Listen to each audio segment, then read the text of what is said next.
So alluvial soils గురించి వచ్చేద్దాం. So alluvial soils అనేటువంటివి ఎట్లా ఫామ్ అవుతాయి? ద మెయిన్ రీజన్ ఏంటి అంటే రివర్ వల్ల ఫామ్ అవుతాయి. సో ఎక్కడైతే రివర్ ఉంటుందో, ఎక్కడైతే నది ప్రవాహం జరుగుతుందో, ఆ నది ప్రవాహం జరిగే దగ్గర ఫామ్ అయ్యే సాయిల్స్ ఏకైక సాయిల్స్ అలువియల్ సాయిల్స్. నది ప్రవహించింది అంటే దాంతోపాటు కొన్ని సెడిమెంట్స్ని తీసుకెళ్ళి అక్కడ అది డిపాజిట్ చేసి పడేస్తుంది. డిపాజిట్ చేసేవి అలువియల్ సాయిల్స్. ఓకేనా? సో అట్లా అలువియల్ సాయిల్స్ ఇన్ జనరల్గా ఇండియాలో ఏ ప్రాంతాల్లో ఉంటాయి? మీ అంచనా ప్రకారం అన్ని స్టేట్స్లో ఉంటాయి. ఏడైతే నదులు ఉంటాయో, ఏడైతే నదుల ప్రవాహం ఉంటుందో అక్కడ ఈ అలువియల్ సాయిల్స్ ఫామ్ అవుతాయి.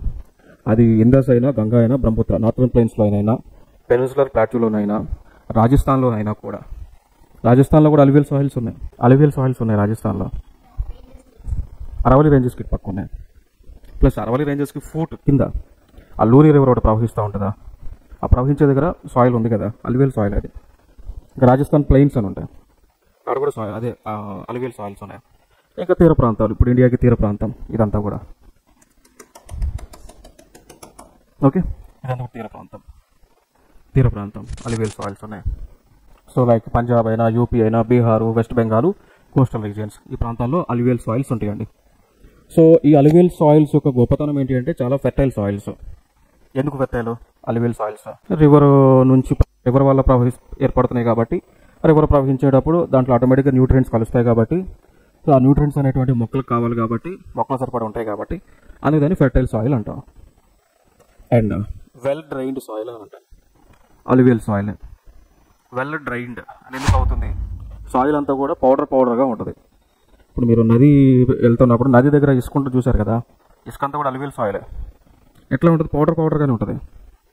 అది వెల్ డ్రైన్డ్ సాయిల్ అంటారు దాన్ని. నెక్స్ట్ దానిలో they are like rich in potash and lime, poor in nitrogen and phosphorus. So alluvial soils లో ఎక్కువగా పొటాష్, లైమ్ ఎక్కువగా ఉంటుంది. సో నైట్రోజన్, ఫాస్ఫరస్ అనేటువంటిది చాలా తక్కువగా ఉంటుంది. అప్పుడు ఈ అలువియల్ సాయిల్స్ లో వ్యవసాయం చేయాలి అంటే రైతులు ఏం చేస్తారంటే నత్రజని అంటారు తెలుగులో, నత్రజని, ఫాస్ఫరస్ తీసుకుని ఎరువులు చల్లుతారు, పొటాష్ తీసుకెళ్ళి చల్లరు.